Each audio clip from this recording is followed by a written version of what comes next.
এই যে আজকে পিঠা বানাইতেছি, কি আর পিঠা জানো? সুজির। এই যে ধর শেষই আমার বানানি পড়ায়।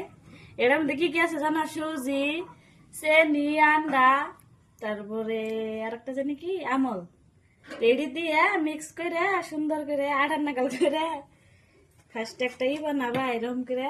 তারপর দিয়ে একবার সহজ বানানি, আর খাইতেও মেলা টেস্ট। তোমরা বানাই খাইয়ে দেখো। এই যেগুলো গোল গোল করে অল্প আদা যাতে দিবে একটা বানাবা, নইলে হিদ্ধ হবো না, ভিতরে তার মানে কাঁচা থাকে। আর একবারে বহুত সময় লাগে, কমসে কম 15-20 মিনিট একবারে গ্যাস লো হিটে দিয়া এটা তো বানাবা।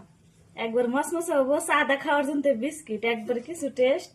আর একবার সহজ। এই দেখো আমি একতলে বানাইতেছি। তো এই যে কতরি বানাইছি এটি দেখো, এই যে শুনকে গোল্ডেন কালার হবো, এই শুনকে বাপ বাজ হয়েছে।